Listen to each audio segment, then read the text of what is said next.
Olá, pessoal. Tudo bem? Eu me chamo Luan, sou aluno do curso de Fisioterapia e monitor de vocês nos módulos de Introdução à Pesquisa 1 e 2. Hoje nós vamos falar um pouco sobre resumo simples e resumo expandido. Quais as diferenças, o que são e como fazer. Vamos lá? Para início de conversa, é relevante saber que a Associação Brasileira de Normas Técnicas, a famosa ABNT, também tem uma regra que regulamenta a formatação e estruturação de resumos. É a NBR 6028 de 2003, ok? É sobre ela que falaremos nesse vídeo. Mas antes de tudo, é muito importante saber o que são resumos. E aí, você sabe? Bom, caso não, relaxa, respira fundo e vamos lá.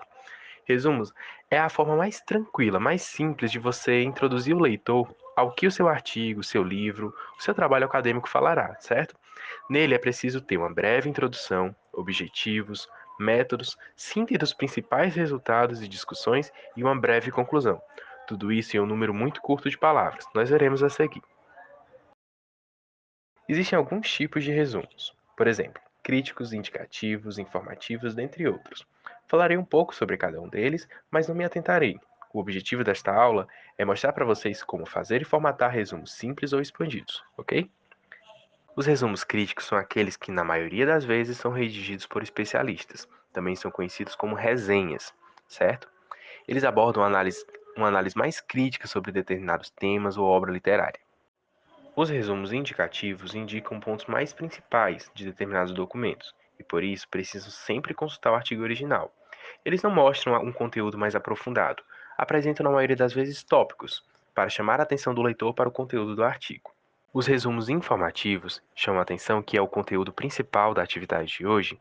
Eles trabalham como o próprio nome já diz, com mais informação.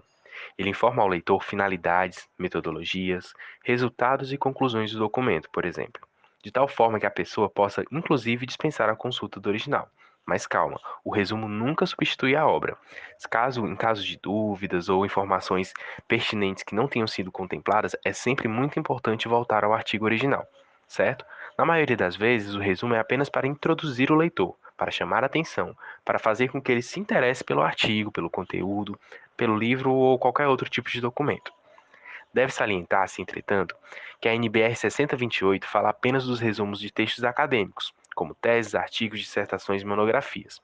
Na prática, é comum que estudantes se deparem com outros dois tipos de resumo, por exemplo, o resumo simples e o resumo expandido. Também falaremos dele nessa aula. Agora nós vamos falar sobre as regras gerais dos resumos, ok? Apesar de ser um texto menor, também tem regras. Fazer o quê, né? Mas calma, vamos lá que é fácil. Os resumos, o seu objetivo principal é dar ao leitor a oportunidade de saber como o trabalho foi feito e por que ele foi feito, sem precisar obrigatoriamente ler o trabalho inicialmente, ok?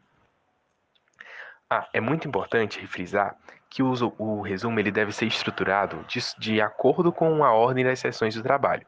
Por exemplo, se o artigo, ele apresenta primeiro a introdução, em seguida a metodologia, depois os resultados e discussões e por último a conclusão, como é mais comum, você deve seguir essa ordem. Mas se o trabalho apresentar uma outra ordem, você segue essa outra ordem, ok? Vale lembrar também que deve ser sempre em parágrafo único, nada de dar enter e de dar um espaço entre uma seção e outra. Então é texto corrido, beleza? As frases elas devem ser muito objetivas, nada de muito texto, beleza? Então sempre na voz ativa, frases objetivas e curtas, só para introduzir o leitor, para dar informação ao leitor do que o trabalho realmente vai abordar. Finalizando as regras gerais, como eu falei no slide anterior, o seu resumo deve estar em voz ativa e sempre na terceira pessoa do singular. Logo em seguida, ao texto principal do resumo, vêm as palavras-chave. Elas, por sua vez, não estão em texto corrido, mas sim abaixo do resumo. Elas são identificadas pelo título palavra-chave, e logo em seguida, separado por dois pontos, as próprias palavras.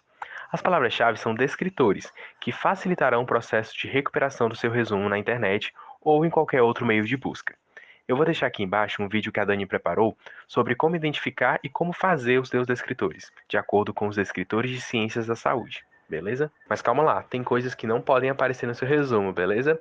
Nisso eu destaco símbolos, contrações como siglas, por exemplo, fórmulas, equações, diagramas e etc. Isso não deve aparecer no resumo, apenas se for extremamente importante.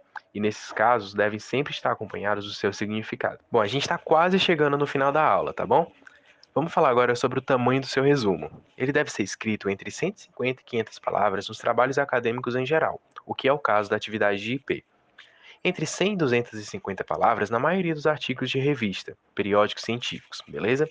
Entre 50 e 100 palavras destinadas às indicações breves, ou seja, quando você vai fazer um breve relato sobre determinado tema. Agora que você já sabe qual é a estrutura do resumo, vale a pena chamar a atenção para a formatação. Vamos lá.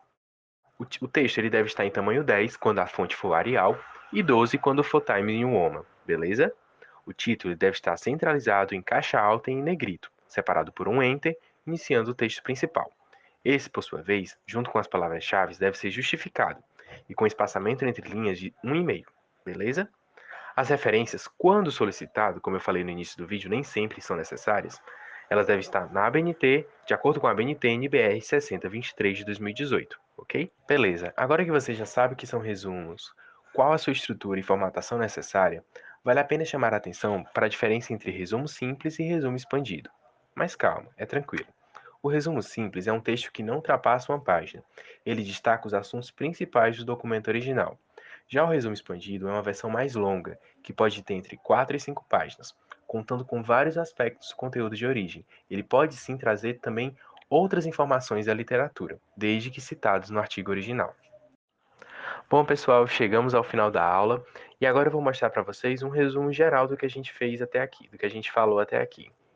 Espero que isso possa auxiliar vocês no processo de construção da atividade que a professora passou. Vamos lá. O título do resumo ele deve ser em negrito e caixa alta e centralizado. O texto principal vem em texto corrido, parágrafo único, ok? Contendo introdução, objetivos, metodologia, resultados de discussões e conclusão.